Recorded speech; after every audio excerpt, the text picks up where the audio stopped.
Hi, ik ben Tom Lassing, beursbox.nl. Ik ga het hebben over, in dit geval, Rusland. Waarom gaat Poetin niet gewoon een mobilisatie uitroepen? Nou, dat ligt vrij gevoelig en het is bijna onmogelijk voor hem. Hoe zit dat? Nou, die mobilisatie, die zou hij technisch gezien kunnen, maar dan moet hij de oorlog uitspreken. Dan moet er echt zijn van ja, Rusland is nu in oorlog.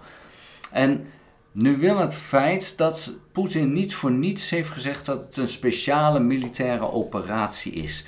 In Rusland is sinds het aantreden van Poetin het een en ander aan afspraken gemaakt. Wij kennen natuurlijk de oligarchen, die grote rijke mannen die heel veel bezitten. En Poetin heeft gezegd tegen hen: jullie mogen zakelijk je gang gaan als je je maar niet met de politiek bemoeit. En andersom bemoei ik me dus niet met jullie. En zal ik dus ook, jullie werknemers en alles, daar weinig mee leggen. En ook naar de bevolking toe is er gezegd van joh, als jij je niet met politiek bezighoudt, dan regel ik het wel. Dan is het gedaan. Nou, Poetin is mogelijk de rijkste man op de wereld. Vanwege het feit dat dat natuurlijk helemaal mis is gegaan. Daar kan je natuurlijk de donder op zeggen. Want macht corrumpeert. En als je dan heel lang aan de macht zit, dan corrumpeert dat heel veel. Maar goed, die afspraak is dus, de politiek is de politiek. Zakelijk is zakelijk. En de bevolking, als die zich maar niet bemoeien met politiek, wordt alles voor je geregeld. Poetin heeft al 1 keer een mobilisatie afgeroepen en wat daar het gevolg daarvan was dat er bijna 1 miljoen mensen uit beeld zijn geraakt.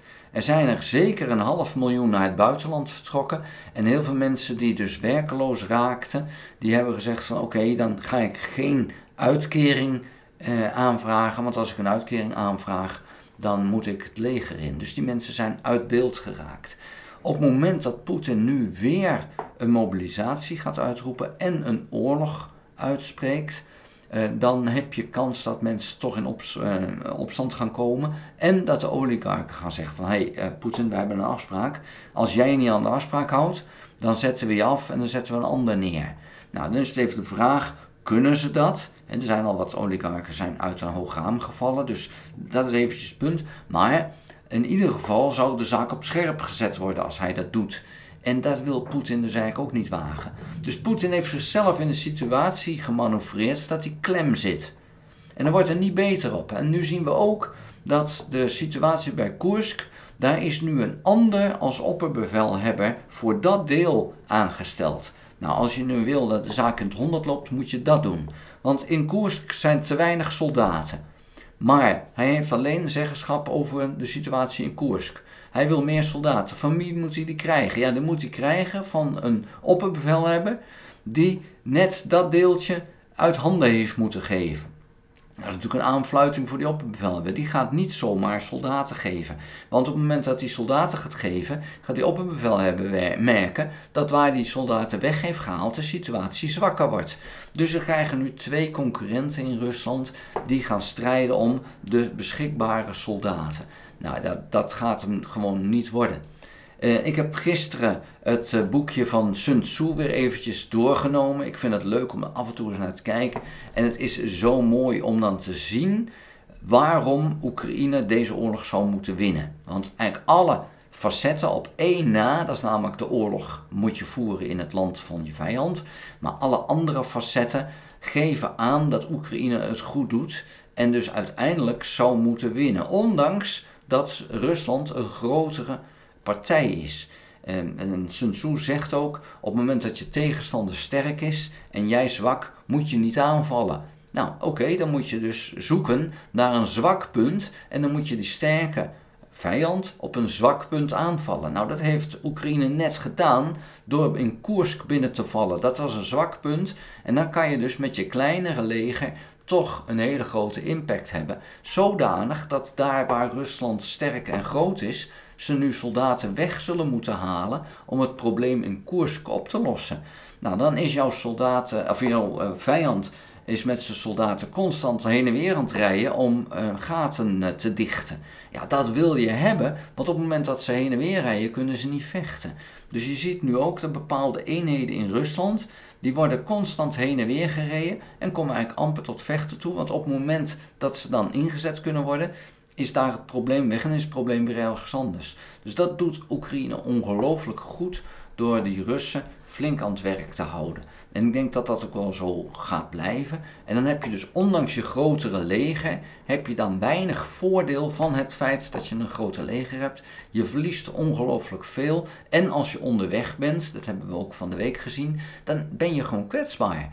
En zo'n kolonne kan relatief makkelijk aangevallen worden en je kan daar weinig tegen doen. Dus dat zijn dan allemaal zaken die Oekraïne goed oppakt. En die dus maken dat ik denk dat op termijn, als het Westen tenminste blijft steunen, Oekraïne deze oorlog gaat winnen. En daarmee zeg ik niet dat Rusland overwonnen gaat worden. Dat is iets anders. Rusland is bijna niet, of eigenlijk niet, te overwinnen. Dat is het land te groot voor. Maar wat kan je wel doen? Ja, dat is het leger van Rusland verslaan. En dat is wat Oekraïne gaat doen. En dan is het aan Rusland of ze deze speciale militaire operatie willen staken, of dat ze zeggen van nee hoor, we gaan gewoon een 100-jarige oorlog voeren. Kan ook, maar Rusland is niet meer in een situatie om daar dan echt heel erg goed uit te komen. Want als hun leger verslagen is en hun economie naar de knoppen geholpen is, dan moet Rusland zich maar zien te herstellen. Dus dat is nu gaande. Het gaat slecht met Rusland, militair gezien. Ja, ze hebben nog wel in het oosten van Oekraïne de winsten. Dat klopt, want daar zijn ze in de meerderheid. Maar ze hebben steeds meer moeite met materieel te verkrijgen.